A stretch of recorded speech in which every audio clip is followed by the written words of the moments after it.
This is the MOVO UM700 USB microphone, and we are going to unbox it and see what it is made of. This microphone is a direct competitor to ones like this, the Blue Yeti.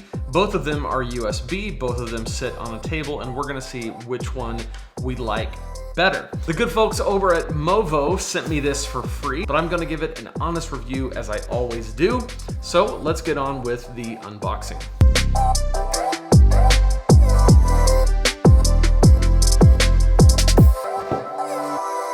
The first thing I notice is that it feels nice and sturdy. It's a nice sturdy mic, and I love that it's basically already assembled. It comes like this, and this little kind of, down, and you gotta, I guess, loosen these up and flip it over like this. There we go. It's nice and tight. Okay, so I see at first glance, I see a lot of similarities between this and the Blue Yeti. The first thing is the switches on the back. Gain, which we can turn up to max or minimum. I'm gonna put that right about in the center. So these controls working from left to right, a stereo pattern which picks up from the left and right sides of the microphone, a cardioid pattern which maximizes the rejection sound coming from the sides and the rear of the mic. In other words, you can sit in front of the mic and talk directly into it, which is what I'm going to use. An omnidirectional pattern which picks up everything all around it. And then a bi-directional pattern, which is like if you're interviewing someone and you want it to pick up from the front and from the back. On this side, we have the mute button and volume controls. USB cord plugs in right here. You can plug in monitoring headphones right there. So first impressions, I think it's a good looking mic. My only zonk on it is that the windscreen is a little smushed from the packaging. I'm not sure what happened there, but I'm guessing that will kind of fall out as things go by. I want to see what it looks like underneath the windscreen. This is a much better look in my opinion. I don't particularly like these kind of things, but I do know that sometimes they are very helpful.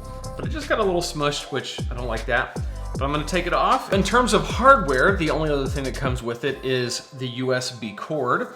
It also has a nice user's manual, a little bumper sticker thing, and of course, you can tell them about your feelings.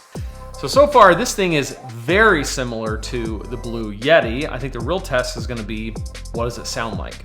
One thing I've learned about this mic, just from playing with it a little bit initially, is that the gain is very sensitive. This is a very clear mic and it picks your voice up incredibly well. This is why I think this mic would be really good if you're doing an interview where you're talking to two different people, because I had to turn the gain down to lower than 50%, about 45% or 40%. So overall, I think that's actually a good thing for what this mic is typically used for, which is not to have it right up against your face, but to have it away just a little bit to be able to podcast with it, do a voiceover, or interview someone in the room.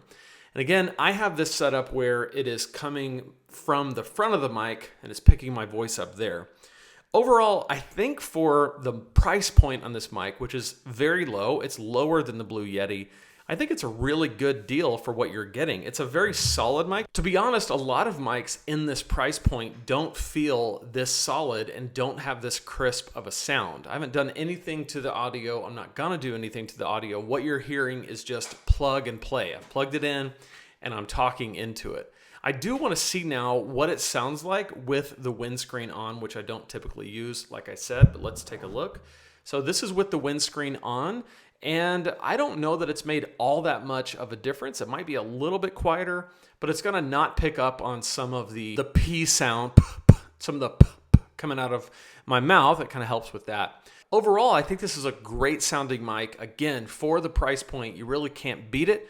I would definitely check it out if I were looking for a USB mic tabletop style like this, and I wanted a cheaper alternative than the Blue Yeti for something that I think sounds just as good. I'll do a video later comparing the two directly, but for this, I just wanted to give you an unboxing and a quick review of what I think about it. Links are in the description below. You can check it out for yourself. If you're interested in more tech reviews, I've got a playlist right here for you where I talk about a lot of different products. So you can click right there on that playlist and I'll see you in there to talk about more stuff. In the meantime, go check out the MOVO and I'll see you in the next video.